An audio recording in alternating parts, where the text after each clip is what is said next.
Hello YouTube, welcome back to my channel Kingsdown Roots. My name is Matt Ridout, R-I-D-O-U-T, and today I've got something very special to share with you. I'm going to be talking you through my very own personal sneaker collection.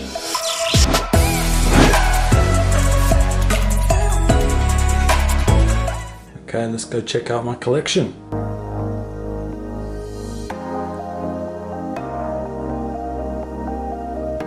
Okay, so I'm just going to talk you through my sneaker setup. I'm then going to answer a few questions which I asked my Instagram followers earlier this week, and hopefully you find it interesting and useful. Okay, starting with the shelving, you can see that mine are custom made. I went for these kind of industrial style looking shelves, which a good friend of mine made from scratch. Under that I have a number of different plastic cases, which these are actually from Crate & Co. There are a number of different ways you can buy these online now. I'll put links in the description underneath the video, so if you're interested in buying any of these, then yeah, you can do so. Also got my boxes. Most of these boxes here actually contain different shoes than what you can see on my wall. So kicking off the questions, the first question I'm going to answer is, what is my most expensive sneaker? So contender for the most expensive sneaker is most likely this, which is the Nike Air Max 90 Off-White collab from the original 10 collection. You can see here, this sneaker is just straight up fire. As you can tell, this has been well worn.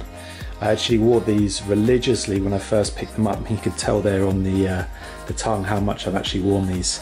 But I did manage to relace them and give them a new lease of life, which looks really nice. I actually went to the Nike Labs event when these first launched, so I managed to actually get a ticket to that, which was a real treat actually, to be able to go and design my own sneaker and then pick up a pair from the actual Nike Labs afterwards in Shoreditch in London. Now there was only actually very few left. I had a choice out of the Vapor Max or the Blazers or the 90s, and I went for the 90s. I looked on StockX for these recently, and they resell now new around 12 to 1500 pounds in the UK. So for me, if I wanted to repurchase these shoes now new, this would be one of my most expensive sneakers. Okay, so next question from Instagram. This is, what was your first pair of sneakers?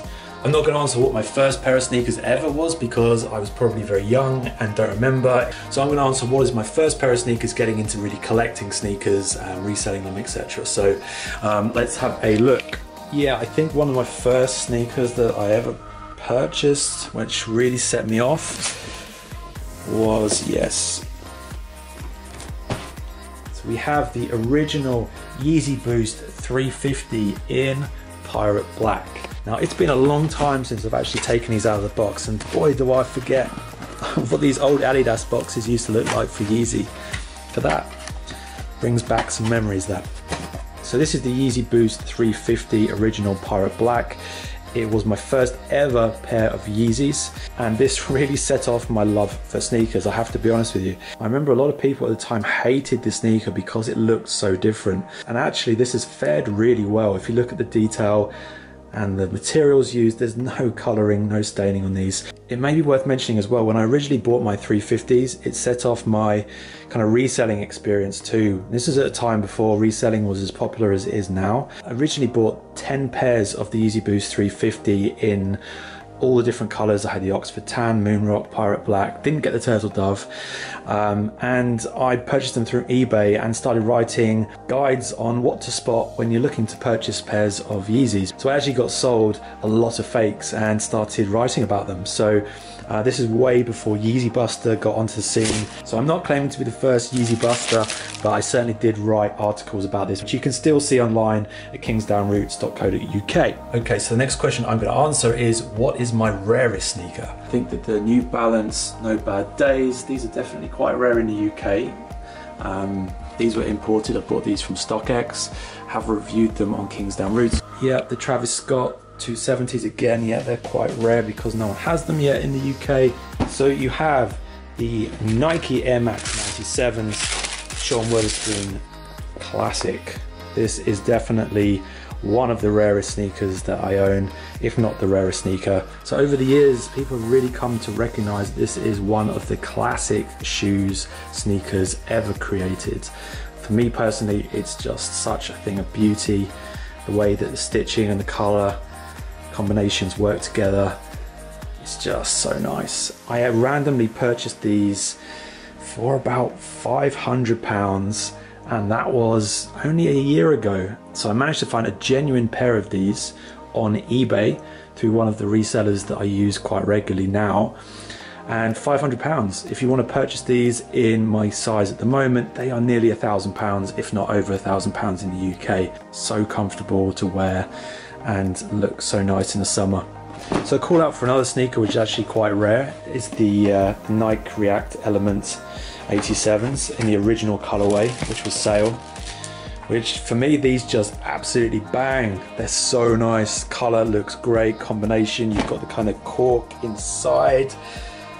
Looks so good, don't they, with the red and the cream and the white. These are really nice with different socks too because of the transparency of the upper as well. For me, I just rarely see people wearing these, and I don't know why, but I think it's one of my favorite colorways, if not the favorite colorway in this series.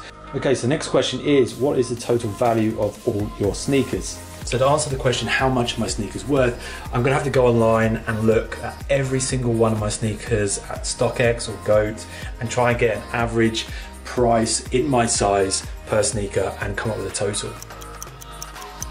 Okay, so the total value of the sneakers that I have at the moment came in at just under £25,000. Now that is the average price of the sneaker in the size that I have. And that is if you were to buy from new. Obviously, all of the sneakers that I have at the moment are not new, they are worn. So I actually have another stack of sneakers in my living room, which is actually what I'm currently reselling at the moment. And for me personally, I just want to say that I usually purchase sneakers, do reviews of these sneakers, and then wear them. The good thing about buying and collecting sneakers is that the prices of sneakers actually retain their value quite well. In the same way as if you're buying a Rolex watch, you'd actually buy them. You can make money on sneakers. The next question is, how many pairs of sneakers do I own? We're gonna have to count them. Okay, so the total number of sneakers that I have in my collection is 78. I will be honest with you, I have sold a lot over the recent sort of year, and that is to make room in my house for my partner, my girlfriend that now lives with me. I just have to think and dream that one day I will have a walk-in wardrobe where I can put all my sneakers and have infinite room to purchase everything that I want. Okay, so another question is, how do you arrange your sneaker collection? So first of all, as you can tell, we have the wall itself, which are kind of the ones which are on display. Now these are typically shoes which I will wear most often. Now kind of everyday beaters that I have towards the bottom, to be honest, white pair of sneakers. You've got the classic Ultra Boosts, you've got the Air Force 1 DNAs, and then you've got the Nike Off-White Prestos. So the ones in the boxes are the ones which probably wear less frequently, but I do still wear them. And then the sneakers that are in the boxes are the sneakers which get less foot time. Yep, they don't get to go on my feet very often, and that's either because of the rubbish London weather that we have, or alternatively it's because they're rare and I only want to wear them for special occasions. Okay, so I'm just going to do an extra freestyling now on my collection just to really show you a few other personal favorites of mine which maybe don't get enough attention in the sneaker world, that maybe requires a bit more focus. The Air Force 1 DNAs from Nike, these absolutely bang.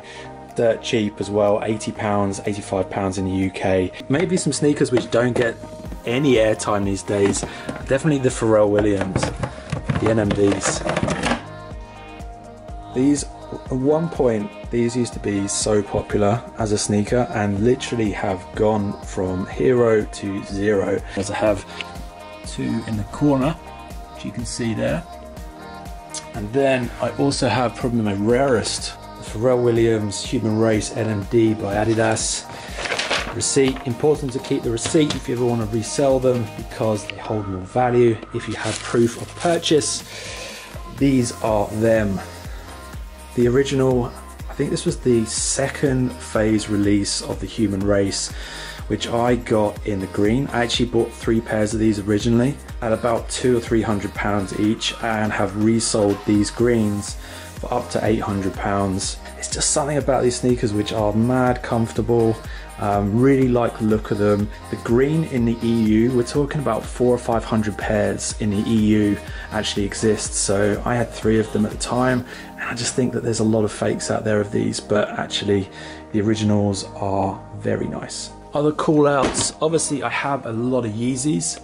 Yeezy is my original love of sneakers, as you can tell here, a lot of boxes.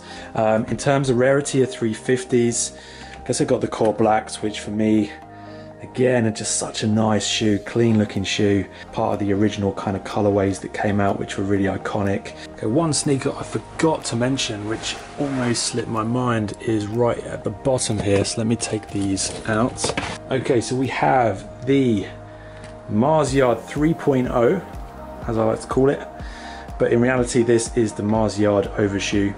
So I went through the process. It took around a day to cut these out of the overshoe from the Mars Yard, Tom Sachs, Nike. Absolute banger of a shoe this is. So all this required was some scalpel work for a number of hours, a lot of hours, and then a bit of stitching on the back to form the kind of heel tab. Now I've seen a couple of people trying to style these, actually cutting off all of the straps, so it actually looks a lot different. There were 2 straps originally, there was a strap here, so you can see that there is some leftover material. So it's not 100% perfect, but for me it looks really nice. So I did actually post a series of photos of the deconstruction of these, which you can see on my Instagram. I'll post some photos up on here too, next to the shoe, so you can see what I'm talking about. Okay, so that's it from me today. Hopefully you've enjoyed my video showing you a little bit of an insight on my own personal sneaker collection. I've been Matt Rideout, this has been Kingsdown Roots. If you've enjoyed my video, then please drop me a comment down below. It would mean the absolute world to me. You can also follow me on Instagram up here. I post content on there too. So thanks very much for watching, guys. Take care. Bye bye.